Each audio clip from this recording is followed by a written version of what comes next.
Assalamualaikum warahmatullahi wabarakatuh. Di sini saya akan mempresentasikan konsep dasar budaya K3L dan peraturan perundang-undangan pada K3L. Pada K3. Nah, yang pertama adalah saya sendiri, Sherina, dengan NIM 43224082 dari kelas 1 DTKI. Nah, apa itu K3L? K3L itu keselamatan kerja, keselamatan, kesehatan kerja, dan lingkungan. Mengapa K3L penting? Yang pertama, melindungi tenaga kerja, mencegah kecelakaan dan penyakit. Yang ketiga, menjaga lingkungan dari pencemaran. Konsep dasar K3L.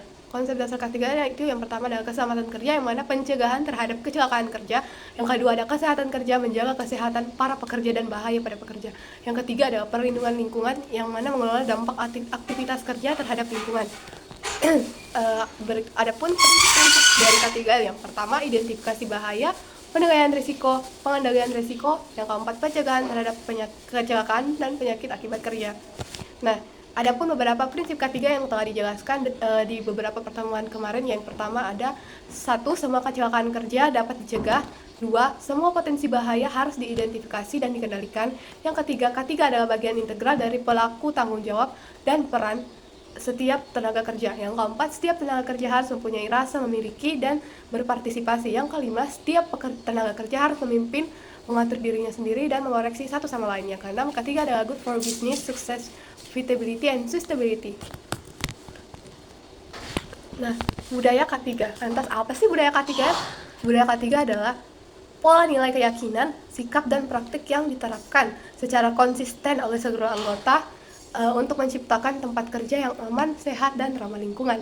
Nah, adapun ciri-ciri budaya K3L, yang pertama, komitmen kepemimpinan, yang mana pimpinan yang aktif dalam penerapan K3L dan memberi contoh yang baik terhadap karyawan-karyawannya. Yang kedua, kepedulian terhadap karyawan. Kesejahteraan, kesehatan, dan keselamatan pekerja menjadi prioritas utama. Yang ketiga, pelaporan yang terbuka, yaitu pekerja bebas melaporkan insiden dan potensi bahaya yang ada. Yang keempat ada pendidikan dan pelatihan. Yang kelima ada evaluasi dan perbaikan berkelanjutan. Adapun strategi membangun budaya K3. Yang pertama adalah pendidikan dan pelatihan umum, pelatihan rutin. Yang kedua, komunikasi yang efektif. Yang ketiga, pemberian contoh oleh pimpinan. Yang keempat, sistem penghargaan dan sanksi.